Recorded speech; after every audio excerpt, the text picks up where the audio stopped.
চাকরির অফার আসছে আমার, সোজা কালেক্টরের পেয়ে। এখন আমি সরকারি চাকরিজীবী, তাই তোমার যদি আমার হাজবেন্ড হয়ে থাকতে হয় আমাকে 1 কোটি টাকা দিতে হবে। মাহিয়া, কি বলছো এসব? তোমার সাথে সংসার করতে গেলে আমার 1 কোটি টাকা দিতে হবে?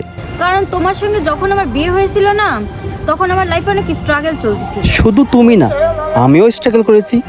আসলে আমরা দুজনেই তো স্ট্রাগল করলাম। বাট এখন আমি সাকসেসফুল। আমার কালেক্টরের সাথে না খুব ভালো পরিচয় হয়ে গেছে। আর তুমি তুমি তো সাধারণ একজন ক্লার্ক। একবার ভাবো তো, তুমি বাইরের মানুষ যদি এটা জানতে পারে যে একজন জেলা অফিসারের পিএর হাজবেন্ড সাধারণ ক্লার্ক, তাহলে আমার মান সম্মানটা কোথায় যাবে? তাহলে তুমি কি চাও আমার কাছ থেকে? আমি চাই, হয় তুমি আমাকে 1 কোটি টাকা দাও, না ডিভোর্স দাও। মাহিয়া, তার থেকে তুমি যদি সরাসরি আমার কাছ থেকে ডিভোর্স চাইতে সেটা ভালো হতো, কিন্তু তুমি আমার কাছ থেকে টাকা কেন চাচ্ছ? তাও আবার 1 কোটি টাকা? তুমি কি তোমার হাজবেন্ডের দাম চাচ্ছ? হ্যাঁ একদম, একজন জেলা কালেক্টরের পার্সোনাল অ্যাসিস্ট্যান্টের হাজবেন্ডের ফিস এটা। যদি তুমি আমাকে 1 কোটি টাকা না দিতে পারো, ডিভোর্স দিয়ে দাও। তোমার কাছ থেকে ডিভোর্স নিয়ে আমি অন্য ছেলেকে বিয়ে করব, যার 1 কোটি টাকা দেওয়ার ক্ষমতা থাকে। মাহিয়া, সবাই আমাকে বলেছিল তোমাকে বিয়ে না করতে, কিন্তু আমি সবাইকে উপেক্ষা করে তোমাকে বিয়ে করেছিলাম। এখন তো আমার মনে হচ্ছে তোমাকে বিয়ে করে আমি নিজের পায়ে নিজেই কুড়াল মারলাম। হয়েছে তোমার, এবার যাই আমি। তোমার কাছ থেকে ডিভোর্স নিলে না আমার ছেলের অভাব হবে না। একজন সাকসেসফুল এবং সুন্দরী মেয়ের জন্য না পিছনের ছেলেরা লাইন লাগিয়ে থাকে। তাদের কাছে 1 কোটি কি 2, 4, 5 কোটি দিতে একদমই বাঁধবে না। মাহিয়া, একটা কথা মনে রেখো, এখন তোমার সময় ভালো যাচ্ছে বলে তুমি আমাকে ছেড়ে চলে যাচ্ছ, তবে সময় একদিন আমারও আসবে। ভবিষ্যতে যদি কোনোদিন দেখা হয় আমাদের, সেদিন তোমার অপমানের ঋণ আমি সুদে আসলে শোধ করে দেবো। ব্যাস, তোমার কথা শেষ হয়েছে। তোমার বাসায় ডিভোর্স পেপারটা চলে যাবে, ওতে সাইন করে দিও। আর আশা করি আমাদের যেন আর দেখা না হয়। So by.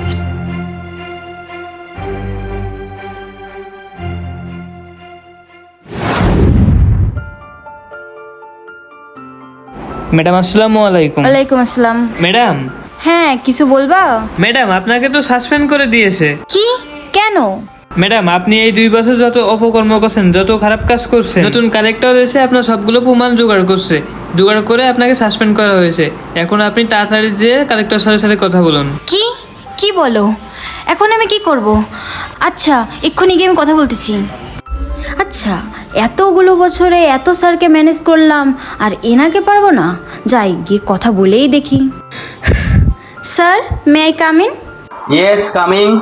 স্যার, একটু কথা ছিল। আপনি আমাকে নাকি সাসপেন্ড করছেন, এটা কোনোভাবে বাতিল করা যায় না? 1 কোটি টাকা লাগবে। রকি, তুমি? Yes, Rocky. কি মনে পড়ে? স্যার, কোনোভাবে কি আমার সাসপেন্ডটা বাতিল করা যায় না?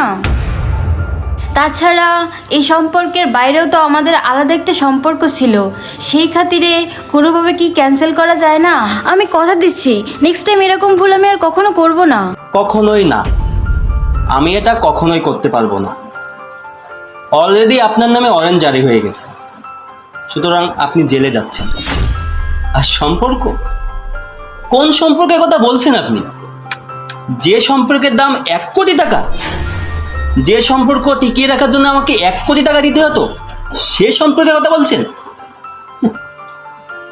সেদিন আপনাকে প্রতিজ্ঞা করেছিলাম, আপনার সাথে যেদিন আমার দেখা হবে সেই অপমানের ঋণ আমি সুদে আসলে নেব। সুতরাং আই এম সরি, আপনি এখন আসতে পারেন। আপনি এতদিন চেষ্টা করেছিলেন কালেক্টরের পিএস হয়ে থাকার, আর আমি সেদিন থেকে চেষ্টা করেছি কালেক্টর হওয়ার। তাই আজকে আমি এখানে। Please go now.